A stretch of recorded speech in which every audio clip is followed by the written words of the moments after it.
6h20, notre dossier d'histoire du jour, c'était le 17 mars 1808, je le disais presque jour pour jour, il y a donc déjà 213 ans.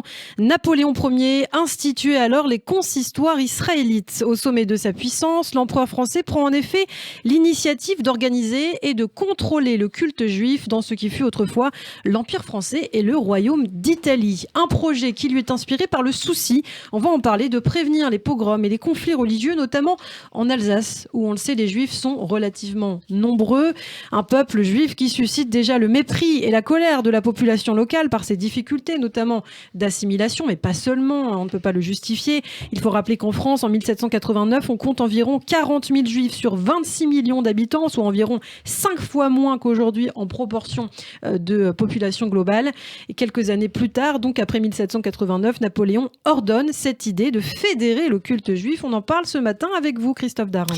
Et pourtant, vous avez raison, à l'époque, seuls quelques dizaines de milliers de juifs vivent en France, la majorité en Alsace et en Lorraine. L'historien François Delpech donne d'ailleurs la répartition géographique suivante.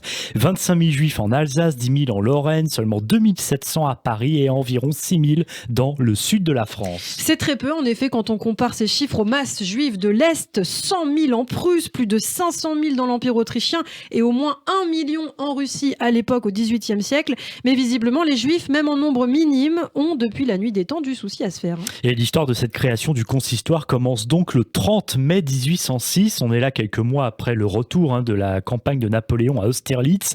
À l'époque, le préfet et les notabilités du département lui firent entendre de vives doléances au sujet des juifs. Ils envahissent, disait-on alors, toutes les professions de brocanteurs et de marchands. Les juifs ruinent les cultivateurs par l'usure et les exproprient, et accusations plus classiques, mais donc déjà présents à l'époque. Les juifs seront bientôt propriétaires de toute l'Alsace. Ainsi, face à la montée des hostilités à l'encontre de la communauté juive et à l'endettement croissant des propriétaires terriens en Alsace, l'empereur prend ses premières décisions. Napoléon est convaincu que si les juifs sont des usuriers, dit-il, le mal ne viendrait pas des individus mais de la constitution même de ce peuple, et il propose donc quelque chose d'absolument inédit pour le peuple juif, Christophe. Oui, en mai 1806, il décide alors la tenue d'une assemblée de notables juifs, des juifs fortunés qui seront choisis par des préfets. Au total, 111 juifs seront choisis avant la réunion d'une assemblée en novembre de la même année, le Grand Sanhédrin.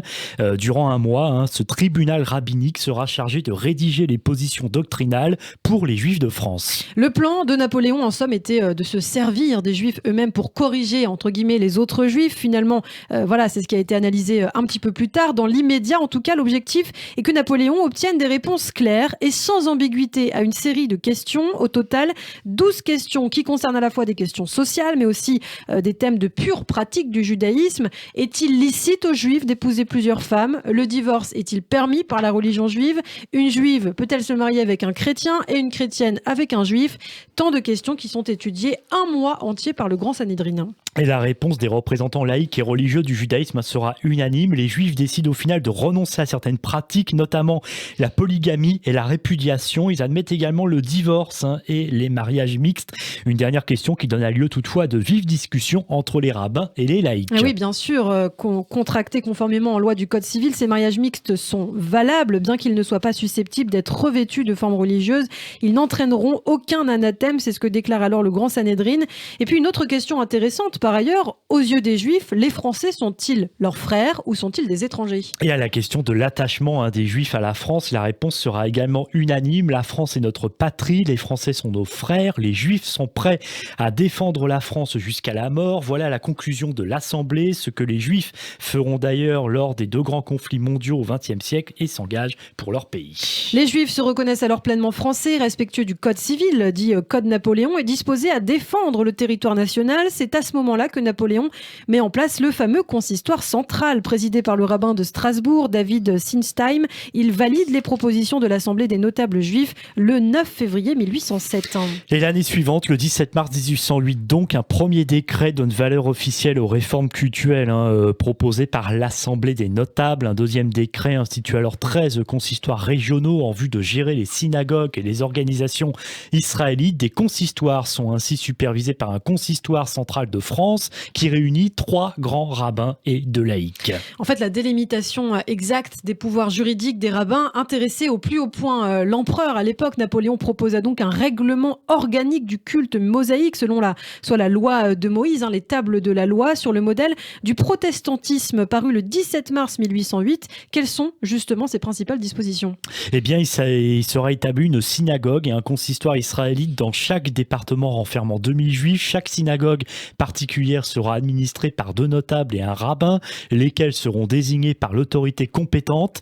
Les fonctions du consistoire seront ainsi de veiller à ce que les rabbins ne puissent donner soit en public, soit en particulier aucune instruction ou explication de la loi qui ne soit conforme aux décisions doctrinales définies par le Grand Sanhédrin. Et sur le plan salarial, chaque consistoire proposera à l'autorité compétente un projet de répartition entre les Israélites de la circonscription pour l'acquittement du salaire des rabbins.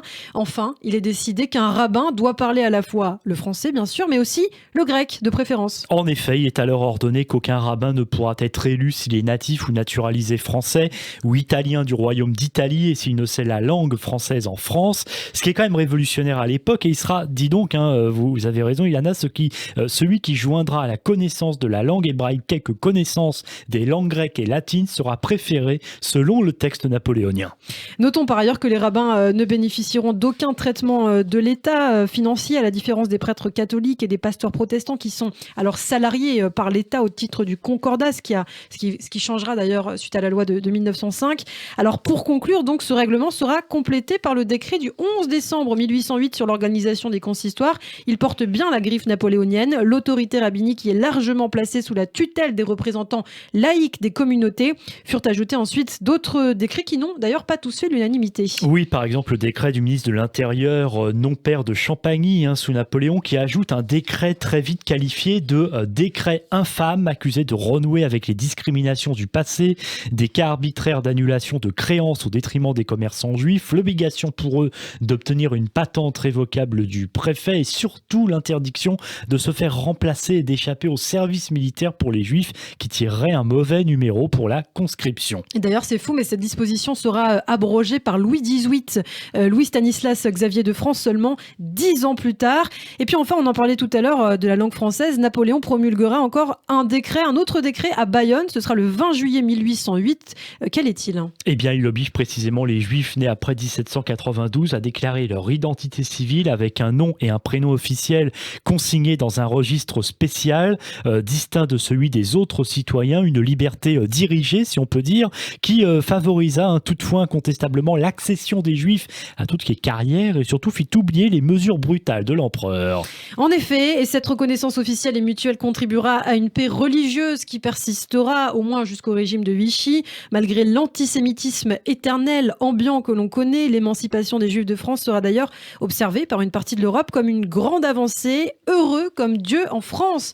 Ça deviendra même une expression emblématique des communautés juives d'Europe. Oui, Napoléon qui libérera lors de sa campagne d'Italie les ghettos de Venise, d'Ancône, de Rome sera perçu par les Juifs comme un grand libérateur, sauf par la frange orthodoxe qui verra le danger d'une perte identitaire. À ce jour, en tout cas, la création du consistoire israélite en 1808, le 17 mars 1808, soit il y a déjà 213 ans, est encore un des 2 piliers avec le CRIF créé en 1944, soit bien plus tard, de l'organisation du judaïsme en France, organisation qui inspire d'ailleurs aujourd'hui l'islam de notre pays pour se réformer, on le sait.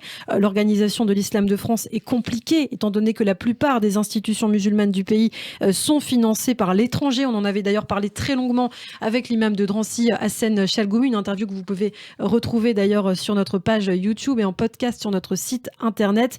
Voilà, malgré tout, on espère que cette histoire consistoriale juive de France pourrait inspirer peut-être la formation comme du judaïsme d'un islam de France, un islam républicain. Merci beaucoup Christophe Dard d'avoir contribué à ce billet. On aura l'occasion peut-être d'en reparler sur Radio J.